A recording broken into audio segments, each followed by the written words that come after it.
Over the years, we've taken a lot of pride in putting together great episodes of Toyota Postgame Live, and there was a baseball game today. We're going to try our best here, but mostly this is about the fans, the emotion, the history, the legacy. 57 years, almost 4,500 A's games at that Coliseum. World Series, All-Star games, Hall of Famers played there. So much to live on in our hearts and minds, but unfortunately, tangibly today, baseball is done at the Oakland Coliseum. We'll soak in all the pictures as we welcome you here inside our studios. Brody Brazil with Bip Roberts. Let's just get that established right now. We've been having our moments. This is not easy. You're a baseball guy. I should be asking you about double plays and hitters going the opposite way, but we're also Bay Area people, born and raised in the East Bay. You're a community guy in Oakland. What's your initial takeaway on just how today played out?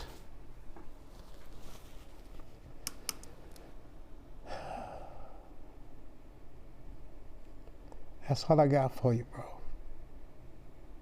That's all we really need, to be honest with you. I think the hard part is, Bip, we just witnessed what we witnessed, and you think that's the end. There's still another difficult part of this. It's because you and I still live around here. We're going to drive by 880 next April and May and June and look over at that place. And I'm glad there will be soccer there, but there will not be the A's there, as there has been for 57 years, all my lifetime. A lot of years for you. Yep. And so the hard part has happened today. I think the scars for you and I are going to live on. It's going to hit us today. It's going to hit us next week. It's going to hit us over the holidays. It's going to hit us in the springtime. It's going to hit us when we see highlights of the green and gold playing somewhere else. I'll be honest with you. Taking a lot of my collections and mementos. They're in a cardboard box in my attic. And that's how I'm doing it for right now. Because I don't know how to hang on to that stuff right now. Yeah. Look at all those jerseys. I don't know what all those fans are going to do with that after today. And it's cool. I would love to see all of you in the community wearing that. It's gonna make me do a big big double take to see that. You know, I was okay until Katse said, "Let me hear that chant. Let's go Oakland." He did a good job.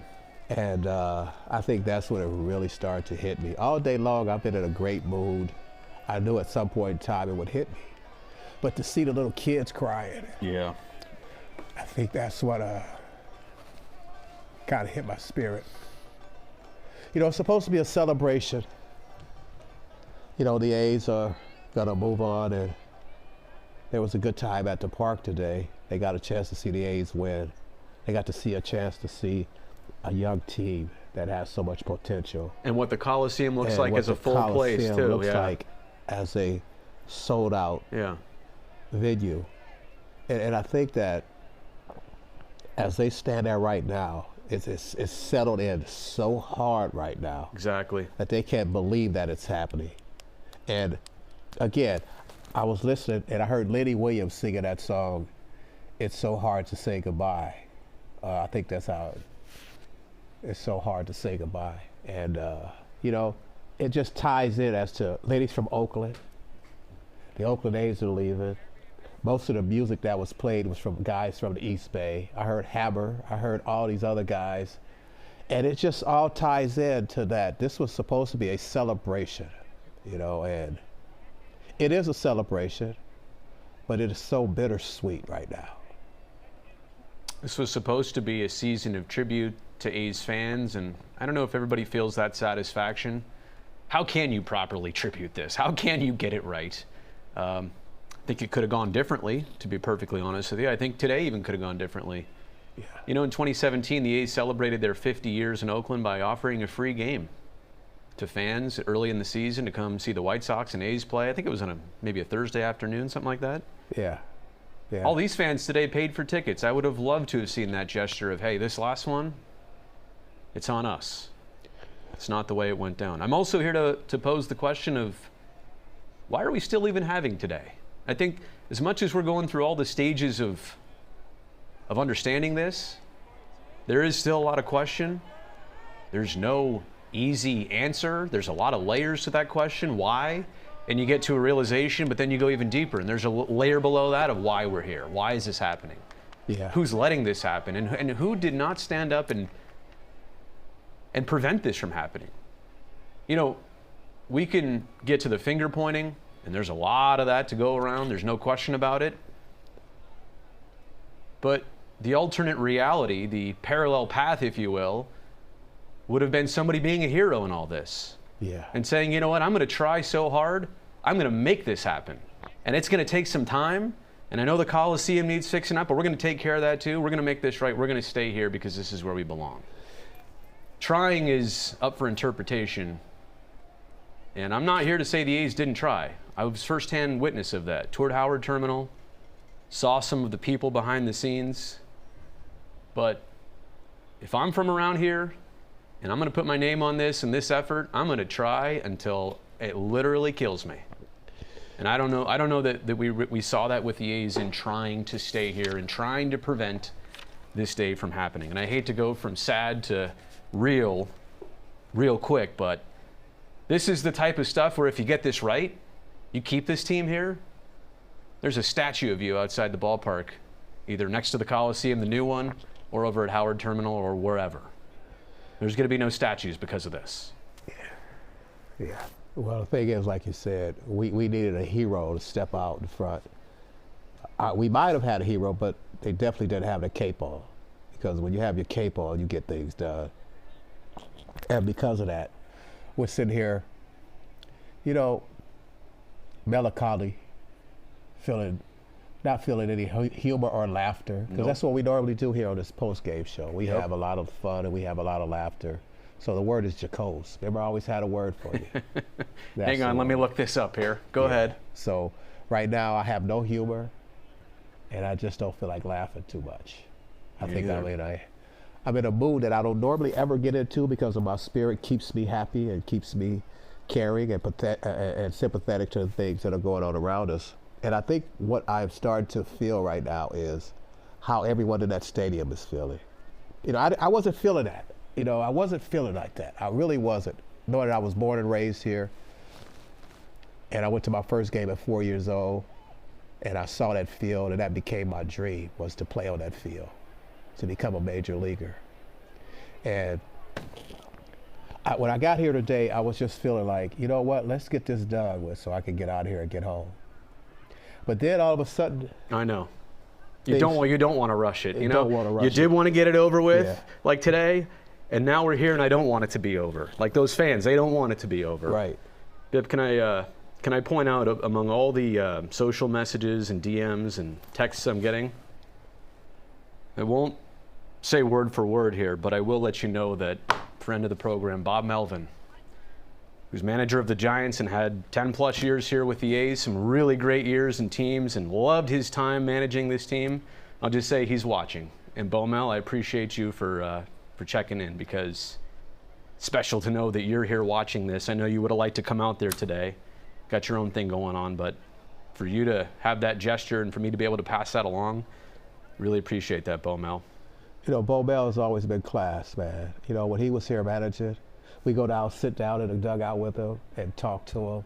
And he was always so open with us. Well, think about what Kotze just did at the end. Yeah. You know what I'm saying? That is a learned it from Bo Mel type situation. And that's why Kotze was on his staff. And that legacy. And you know what? That's kind of a legacy of Oakland, too. And Biff, I've been in that clubhouse for so many years.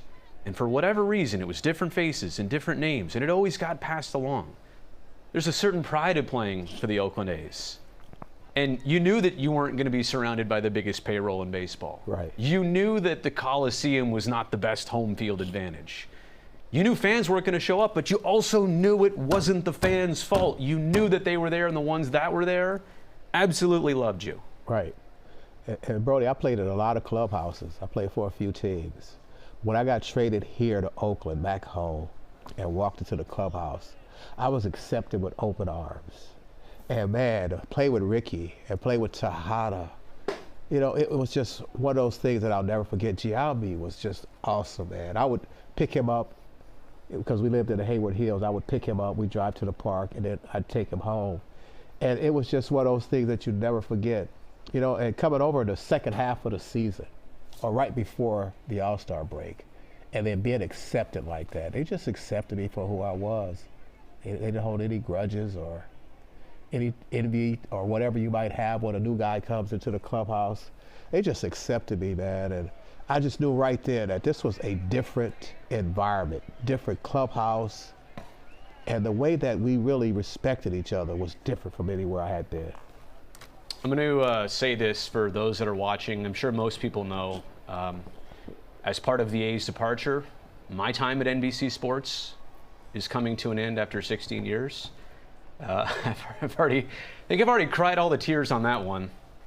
But I do want to offer this pledge, and this is something that I've realized in the couple weeks since I made that announcement, is that the team is leaving. Those people right there, they're not. Their hearts and souls are not. The Bip Roberts of the world, the Dave Stewarts of the world, the Shooty Babbitts of the world, the Dallas Bradens of the world. I will make it my promise to all of you fans that I will not let us get disconnected through this. Like, there's too many social networks. I'll see you on YouTube or anywhere else, and I promise, in one avenue or another or all of them, I personally will keep us all connected. And even if it's 10 years down the road and we're remembering these three right here, trying to figure out what that conversation is about, I don't care. We're gonna go back over every detail and memory on and off the field, stories we never heard, people we need to talk to. It's been a dream, Bip, that I watched the '89 team win the World Series. Yeah. And then I got to know so many of those people firsthand. Yeah. Yeah. And you know the main one. I know. The guy I love to give the hardest time ever. That's right. Smoke, who couldn't even throw a fastball today, by the way. He bounced it to the plate. What was that all about? Stu, you better not come back in the studio, buddy. He bounced the first pitch. The final first pitch will go down in history as bounce. At least Ricky threw a strike, but I digress. My point is, the dream that this was and the nightmare that today is are two different things. But I'm going to let the dream live on. Yeah, yeah. The nightmare is not going away. It still happened, but so is the dream. Well, Brody, you and I know nothing lasts forever. And there's a time when that door is going to close. But you know how like I know and understand that God opens up other doors. And he opens them up wide for those who have been obedient. Yeah. And so you've been very obedient for the last 20 years. You've done everything that was ever asked of you. You've always been professional.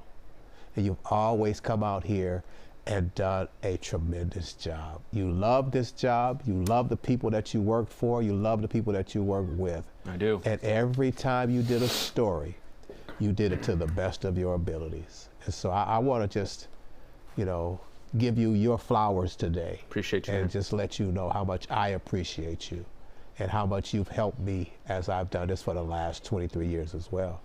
As you go out the door, I'm pretty certain I'll be going out the door as well. So, as we do maybe our last show together, I just want you to know that you are my brother from another. And don't you ever forget that. Appreciate that, man. I got a whole tribute for you later on in the show. So if I feel like I'm not being reciprocal right now, it's because I'm saving it, man. I got a script for you. I also want to say, and this is maybe a repeat of something that I've been saying for a while, as a sports person here in the Bay Area, I like to talk about all the teams, Yeah. Giants included. And I know there's a lot of Giants fans tuning into this today because their team's not playing. And Giants fans remember one time in the early 90s when at Candlestick Park, they had this day. And then they got saved from this day. I don't want to lead people on in the wrong direction. I just want to make it clear that we are all united here in this Bay Area. And even if this wasn't your stadium and your team, I appreciate you for being part of this. But I also want to say, it's funny right now, like, let's talk 49ers. Great team, want to go back to the Super Bowl. People are worried about their injuries. That's what sports fans should be upset about. That's the conversation that should be happening. And that's what you sign up for, right? Following a team and hoping they do well and all that stuff. Or the Giants. Let's talk about the Giants. I don't know what trades or moves, whatever they're going to make, but that's the fun stuff of baseball. That's what you sign up for, winning and losing, and sometimes you lose a player, you lose a game, you lose something. But this fan base is losing a team. Nobody's prepared for that. There's no playbook for that. It's happened once in the last 50 plus years. Everybody's been replaying that clip of the Expos having their final home game and how that went. But this does not happen hardly ever. And this is not what anybody signed up for. This is what nobody became interested in the A's for to ultimately feel this. So my point in sharing that is perspective, right? It's been hard for us to kind of go through this season knowing that today would arrive and respective ends would arrive. And my last point I'll make here, and then you can have some thoughts too, is just that never, ever, ever point the finger at fans for this. Did you see that team? Did you see those players? Have you heard broadcasters from around baseball this summer and all their tributes and their final trip in, the Texas Rangers final trip in, the Orioles final trip in, you name the team, they all had nothing but great things to say about the people here and the situation they're in. And so whenever I see the graph of attendance and why things are the way they are, you need to dig a little bit deeper. If you're gonna make that accusation, I want you to understand it and go three layers deeper than that to really understand it. Yeah. Fans should not feel guilty because, quite honestly, anything you did or didn't do today was probably still going to happen like this. Yeah, and that's the unfortunate part, is that no matter what the fans did, there was no way to change this destiny here. Right. And so you just have to be sympathetic to all those who are going through this today. There are a lot of people watching today. There are a lot of people who couldn't get into the stadium because this game had been sold out for months. Yep. And I was getting calls all week, hey, can you get me at the game? And I'm like, it's been sold out. There's nothing I can do. I wasn't expected to be here today. Stu was going to be here, That's right. But he had to go throughout the first pitch. And so I got a call, and I said, yes, sure, I'll come in. I didn't know that the heaviness I would feel at this particular time. I might have said, no, I can't come in, because that's going to be one of the toughest days that I've ever had to go through. Can I be honest? Yeah. I was in that same position a couple months ago when I found out I wouldn't be working here anymore, to make the decision of, do I even want to be here and vulnerable like this today? Yeah. Why did you say yes? I mean, it was an opportunity. I'll tell you why I did. I think because I knew Ricky was throwing out the first pitch. I knew Stu was throwing out the first pitch. These are my Oakland brothers. Yep. These are the guys who paved the way for me. Yep. These are the guys who, when I was a tiny tot, I heard about these guys and I wanted to go see them play. Because they were doing it, I felt like I could come here, sit here as an Oakland boy and represent Oakland the right way. So now you got Oakland covered on the field and Oakland covered off the field. And so because of that, I think that was one of the things that swayed me into sitting in this chair today. Like the captain of any good airplane or ship would tell you, I'm going to be the last one off. And so we're going to be the last ones off. And with that, I'll tell you this, Bip. That was a really good segment, first segment. That was a very long and good first segment. I've been keeping that for the archives. Wow. As much as it might pain me to go back and watch this in 5, 10, 15 years, it was really special to me. Our show is not complete. Stick with us. Back right after this.